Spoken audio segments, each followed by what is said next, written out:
welcome to the show today. Big guest, Stephen Pearcy, singer of Ratt.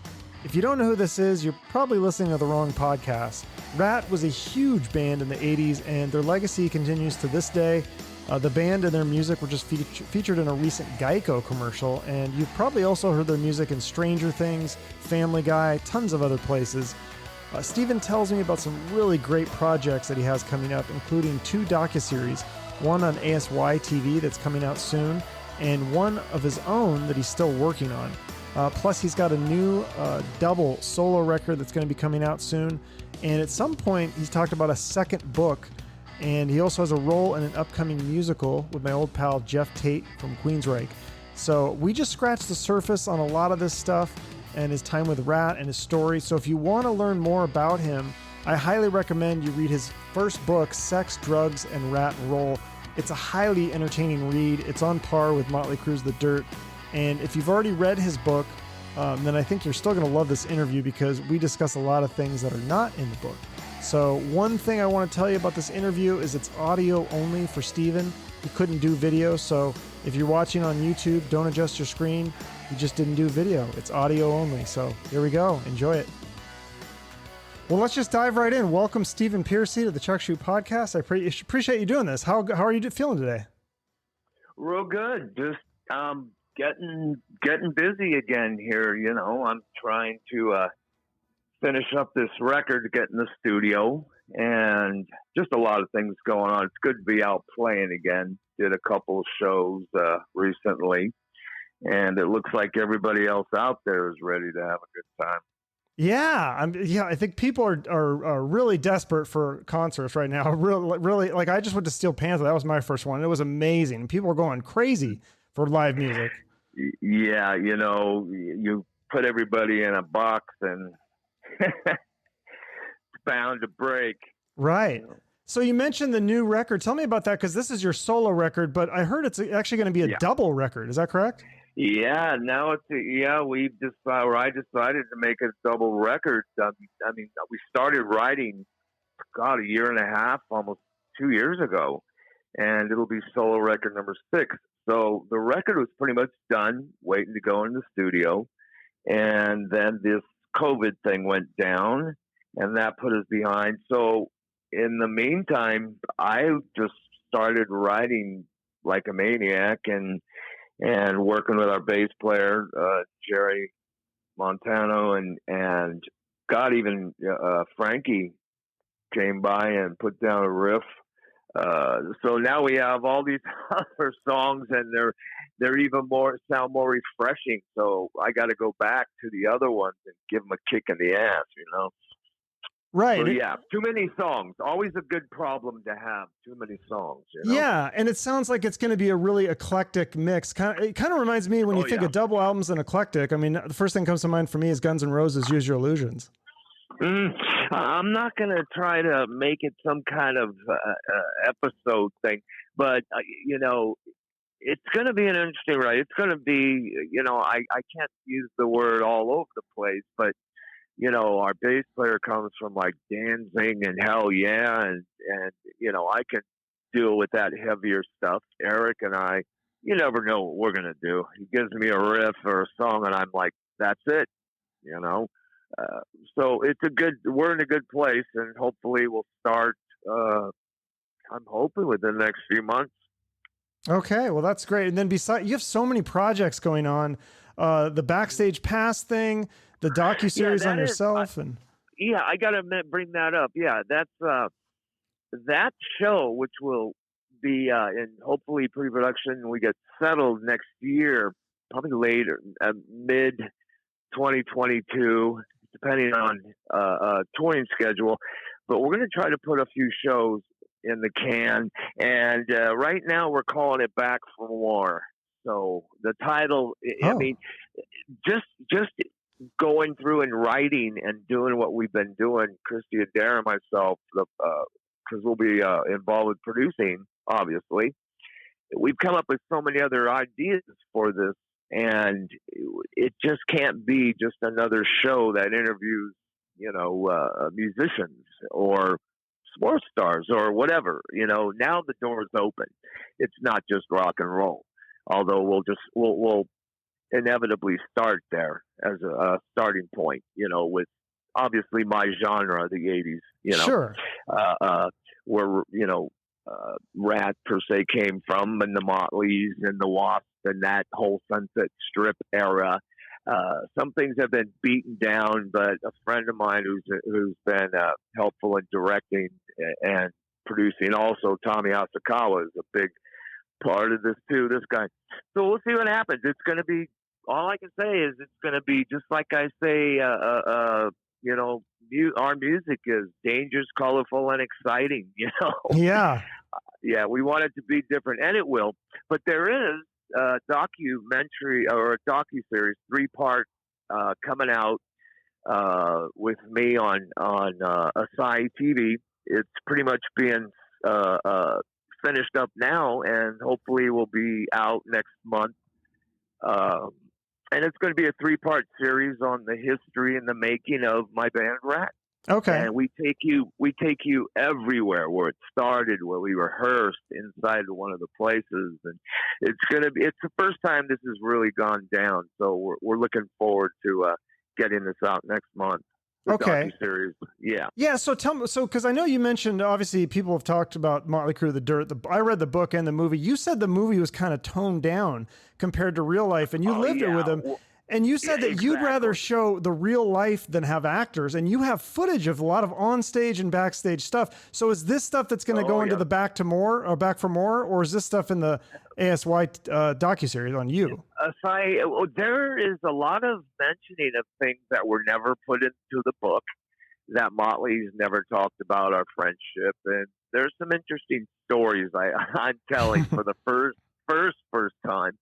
And you're correct. Yeah, we lived it. I mean, we bounced into those guys on the Strip in like 1981, Robin and I, and Motley was pretty much establishing the Sunset Strip, right, honing in on the whiskey, and there was no competition for me and Mickey Ratt per se. And when Jakey was in the band, and then he took off, and then I started with Robin building Ratt as we know it. But there's plenty of stories. I got some great photos never seen of us bunches hanging out, doing some, ridiculous things. But it's all good. It's history.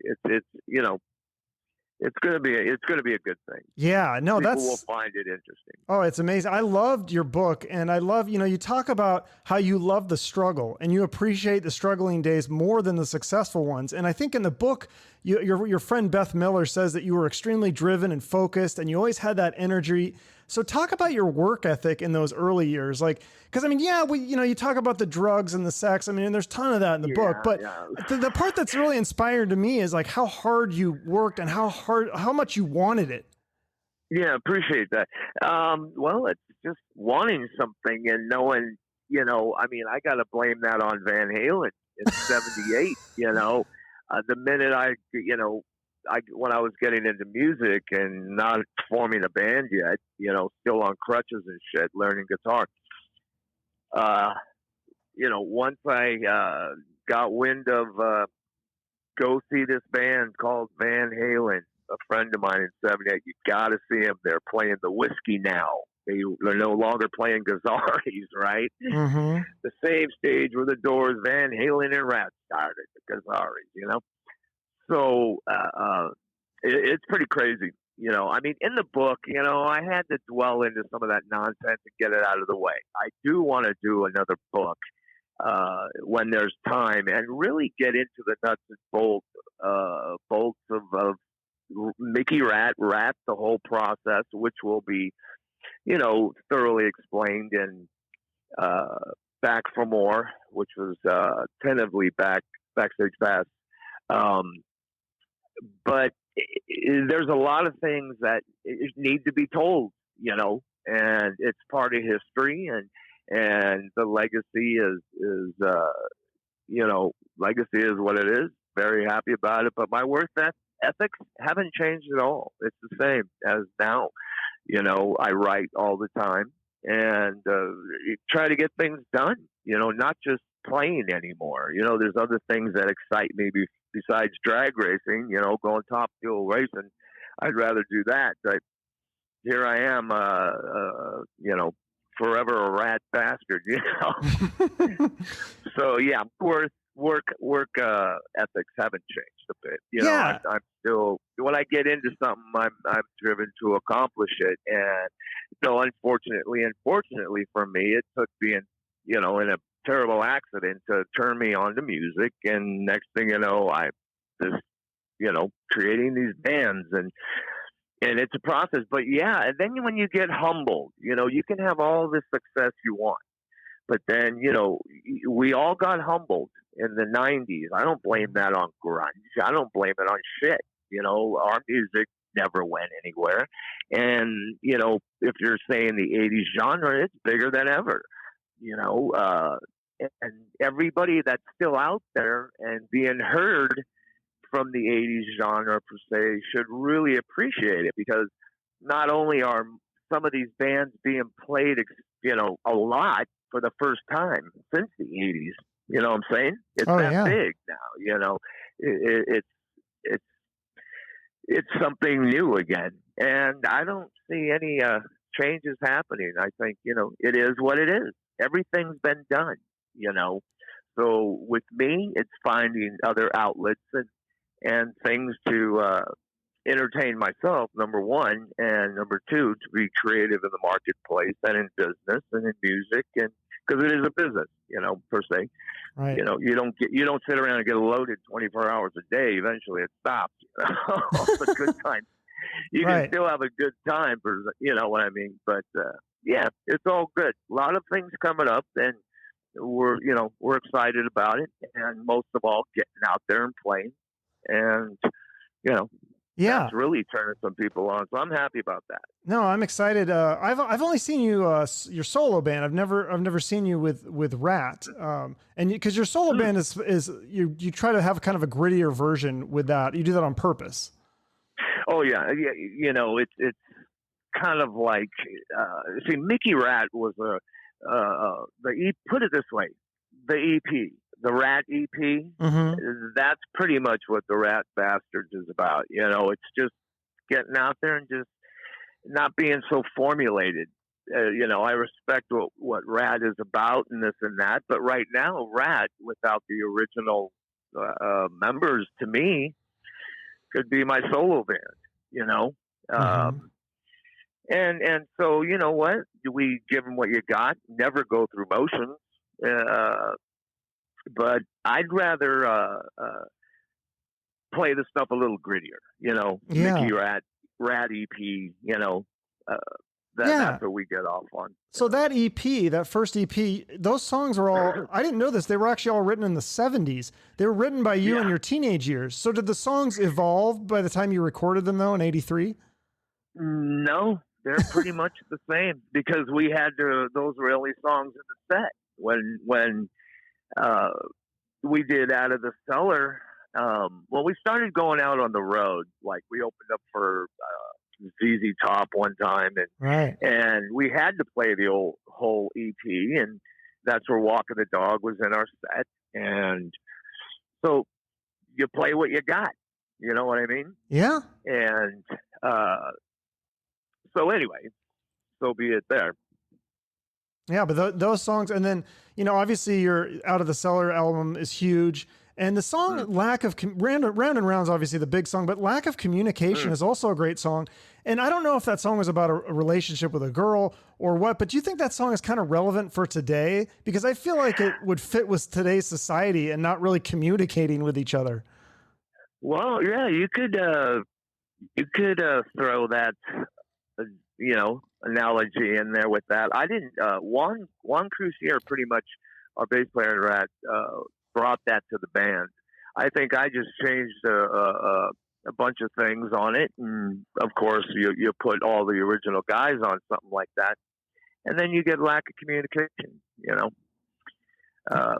but you know, and that whole record. I mean, you know, you work all your life for to record your first record, to write your first song. You know, I mean, your to record your first album, not your first song. Mm-hmm. But, Even in Your Direction is another Mickey Ratt late 70s song, those songs just last. I mean, right now, in our solo set, we're adding, Sweet Cheater is a favorite. You Got It is back in the set from the EP.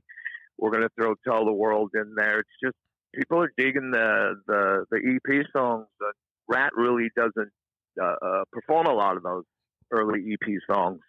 I think maybe Cheater. That's about it. And Tough, You Think You're Tough, which was written in 82.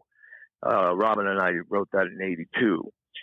And the others were just songs that I had written through the years with Mickey Ratt, That's so cool. It's one of my favorite Ratt songs of all, and I think you said it was one of your favorites too, is Way Cool Jr. I just feel like the band was hitting on all cylinders on that song. It's got a great drum intro and then the bass line and the guitar riffs, your lyrics. And I love your vocal range, how you kind of go low and then high. I mean, what inspired that song though? It's so great. Oh man, Bo Hill, the Ratt producer, trying something different. But then again, you get Warren in there and he throws down a riff like that. See, Robin and I pretty much, came up with the harder riff Ratt song. Mm-hmm. And, I'm Insane, just the heavier songs. Okay.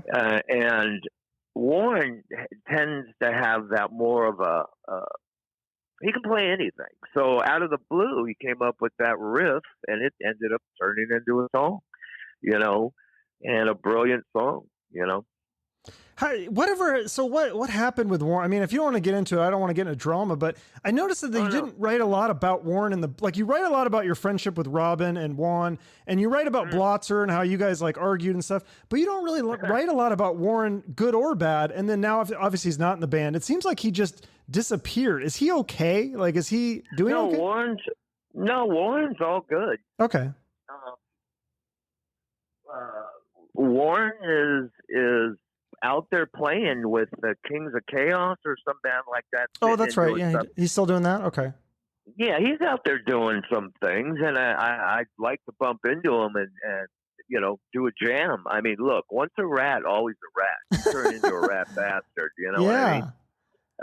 There ain't no getting out of this club, unless you're, rest in peace, Robin. That's the only way you're getting out, and, there's nothing I would like, and I'm sure our fans would, to see us doing something, in the future. The clock's a ticking, time's a ticking, and it would be a great thing. I mean, I've had Bobby, I just did a live stream concert solo show at the Whiskey not too long ago, and I had Bobby Blotzer come out and play a couple songs, of course, Round and Round, and he had a little shtick, and I don't, you might see him coming out and jamming with me a little more.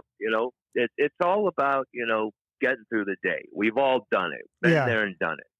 Ratt has been there and done it, and I keep saying this over and over. We are not the most dysfunctional band on the planet, so I'll give us that much credit, Yeah, no, I think every band, like I had Brian Wheat from Tesla on, and he said we would have what we call discussions, but sometimes they would get physical, like fights. So, I mean, don't you think that sometimes makes the band great is if everybody cares a lot, and if nobody gave a shit, then that'd probably be worse. Yeah, and that happens with success. You'll be amazed what happens when there's success thrown in the mix. That's why you will go back and backtrack and saying that I appreciate those struggling days more. It almost got too easy, and it showed, a little too much of this, too much of that, but it's rock and roll. We call it Ratt and Roll, and it's still it, I mean, I'm not out there looking for the big party these days. I'm out there doing business, and enjoying what could be, I mean, retire. I don't know that language. I don't know the language of retire because I'm in this business, and I like a lot of it, some of it I don't.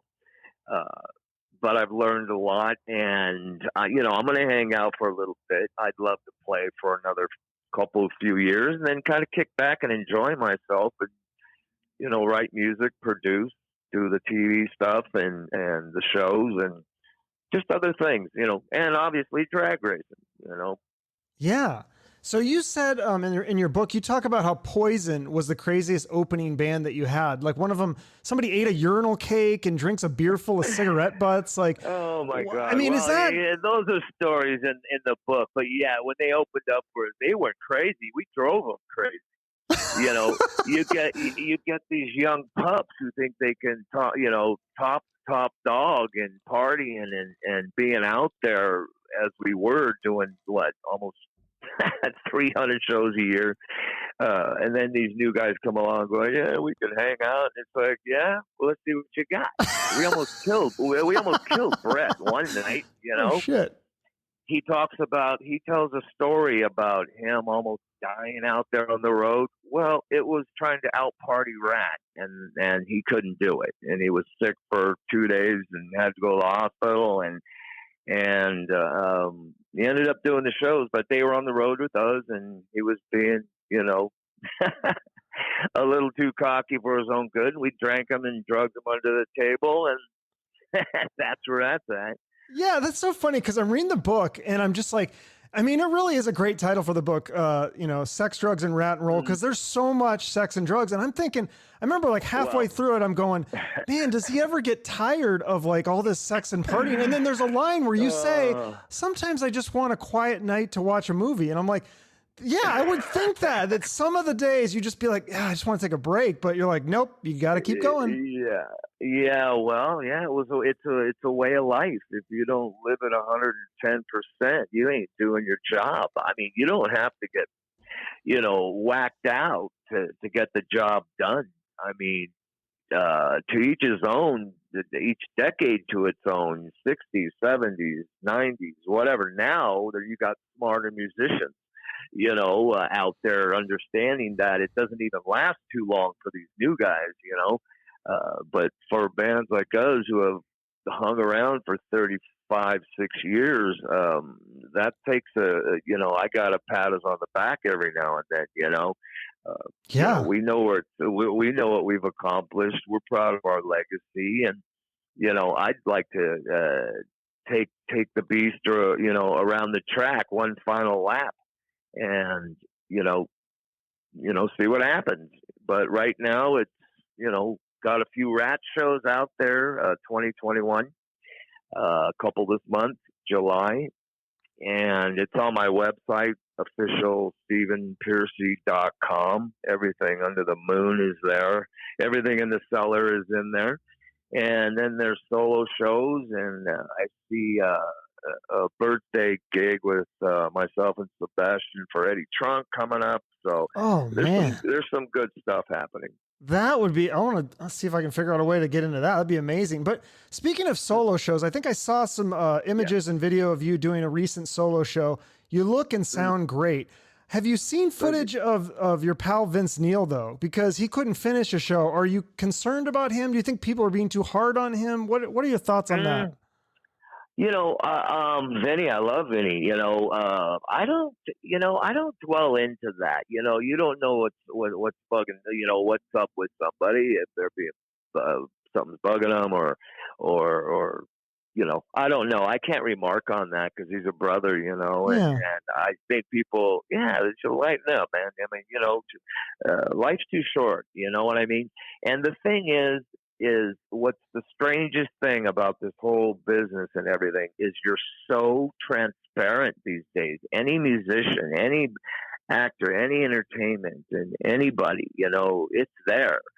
So people ought to lighten up, look at the brighter side of things. I mean, the guy's achieved a lot. Great, he has, hey, amazing. Yeah, well, I'm glad that they're getting back together. And then I'm also glad with the Guns N' Roses. I've seen them like 4 times. And you have a little thing in your book. I don't want to spoil the book because I think people need to read it. But your whole thing with Axl Rose, how you had this rivalry and he would see you and kind of like saying Newman, but he'd say Pearcy. Do you guys still have this rivalry? Is this like a friendly rivalry or what's the story with that? I really didn't get to know him. I wish I did. Okay. In hindsight, I think Axl was actually pretty brilliant, for Yeah. all the shit he gets. The guy's a fucking talented dude. And back then, who knows what planet I was on when I was running into him all the time because, Stevie and Adler, I met, we became friends before they even did their record. Right. And, and he used to play it for me. And until he finally brought me the final product, and I about shit. I went, dude. this record is going to be huge. Mark my words. And sure enough, I saw him a couple times, and they're great, but Axl, I don't know, much respect, man. That's all I can say. Hey, man, For sure. Yeah, you had this. Did he sign your refrigerator? I heard about this refrigerator you had. No, not him. No, but you had all these people sign did. it. What happened to that fridge? Yeah. Well, it went MIA. Foolish me, didn't grab it when I was being kicked out of the Rat Mansion West. But that's for the next book. There will be some cool things in there. Less of the sex, drugs, and more of the rat and roll. Because there's such a history, with Jake, ex-Rough Cut guys, people coming and going, and just the whole growing through the process. That's what's great about this docu-series that's coming out. I mean, we'll be announcing it probably next week when it comes out. We're finishing up, like I say now. It'll be a 3-part series now. They wanted to do more, but I'm like, I think we got enough, you got to save me some bits and pieces for mine. We have another docu-series coming out on the heels of that. So be ready for that. It's just time to let some things, to share some real insight. I mean, look, people to this day don't fucking even know my lyrics, So it's like it's like that, It's almost like that. Okay. So let's turn you on to some cool shit and some good stuff and things you never knew, whether it's Motley or Wasp or this. I mean, I could go on. The thing of it was when I wrote that first book, everybody was writing them, so I kind of waited as long as I could, but I wanted to get ball rolling on some things, and there's so many things. It would have taken 20 books to talk about the just 10 years, living through the 80s, which is really, really crazy, and I love the early stuff, and I hope in the second book there's more about that time in the 90s because that and I'm a fan of arcade and all that stuff, so I kind of want to hear more about that too. So that'll be interesting. Yeah, people like the arcade. Who knows? But yeah, there will be a lot more things touched on the 90s, 2000s, and even now, present. So I mean, the thing is, there's always a new chapter being written. The longer you wait, another chapter is going down. Like this chapter with Ratt right now. What's going down with the band and et cetera, and so there's a lot to tell, a lot to inform people, Right. So we got good. It's all good. Yeah, that's good. Put it this way, my friend. Everybody gets it. Like I say, you get my lyrics wrong. Come on, after 36 years, let's get the story straight. Aren't you going to do a lyric book too? Didn't you talk about that? Yeah. And the book will include a real, handwritten lyrics. I mean, I have original lyrics going back to 76, handwritten, and there'll be copies, but I'm going to put a lot of original things and what should have been choruses and what were bridges and how they changed, and so it'll be pretty interesting. Different stories. With Ed, then Ed. Me becoming friends with Ed and him buying my Vox 30. And I mean, there's great little stories, Yeah. So, here's a quick question I have. I know you got to wrap up here, but with Eddie Van Halen, since you guys were friends and he was your neighbor, did he ever bring up you trying out for Van Halen when Roth left? Because you were friends then. I got to tell you, when we got together, it wasn't about music we talk about. We would talk about life, man, and just digging, hanging, and stuff like that.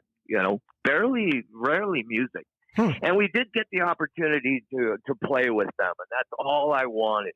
The last 30-something years was to do a gig with Van Halen, and we fucking did it. That's awesome. So, Ed, thank you, brother, and Dave and the guys, man, because it was way cool. Rest in peace, Ed, man, because he was a sweetheart, Yeah. For sure. Okay. Last thing, I think, a couple things real quick. Movie. Are you doing this movie with Geoff Tate and Graham Bonet called The Future Now Movie Musical? Is that a real thing coming out? Or? Do you know that I did a song for that? Okay. It is in the works, and I talked to the guy who wrote it, and something's going down, and it's going to be really crazy when it does. But I do a character. There's a character written for me in there, and I did go into the studio and recorded a really amazing track, written with this guy, and he's got the whole story, man. He's filming it, wrote the music. I mean, it's pretty brilliant. I hope it's successful, Yeah, but I'm a part of it. Yeah, it's crazy. You just brought it to my attention. I forgot about it. So that should be coming out. And then last thing, I always like to end with a charity or a cause. Is there a charity or cause that you've worked with in the past that you want to give a quick shout out to before we wrap up here? Well, anything cancer. Okay. Charities and the animals. Leave the animals alone. Be cool, people. Okay. Sounds good to me. With the animals. Well, thank you so much for doing this, Stephen. I appreciate your time. Yeah, and thank you very much. Again, you want to check it out, go to officialstephenpearcy.com. There's everything Rat Bastards, there's Rat, there's shows, and we're just getting the kickstand up, getting ready to ride, so we'll see what happens. And it's all good. I'll put that in the show notes. Yeah, and keep in touch, man. I'll get some swag to you or something. Oh. Email Christy and give us an address, and we'll send you some shits and giggles. Awesome. That'd be amazing. Thank you so much, Stephen. No problem, brother. Let me know when this comes out. Absolutely, I will. Tidy it up. Don't make me look too much like a stooge. No, I just had to fix myself. You're fine. All right, brother. All right. Thank you so much. All right. See you later. Bye-bye. All right. Bye. So there it is. Stephen Pearcy, singer of Ratt, but also a solo artist, an author, an actor. He's done all sorts of stuff. So make sure to check out his website in the show notes, and make sure to follow him on social media to keep up with what he's doing. I'd love for you to follow me on social media as well. Your likes, shares, and comments help me immensely. And if you want to go that extra mile, I'd love for you to write me a review on Apple Podcasts or wherever you listen. And if you enjoyed this episode, check out some of my other episodes. I've had Joey and Eric from Warrant on the show, Steve Stevens, Rachel Boland from Skid Row, Donnie and Chip from Enough's Enough. Lots of great episodes out there. And make sure to subscribe to the show wherever you listen so that you don't miss any future episodes. I've got some great guests lined up, and I don't think you're going to want to miss these. So make sure to subscribe. Thank you all for your support. Have a great day, and remember to shoot for the moon.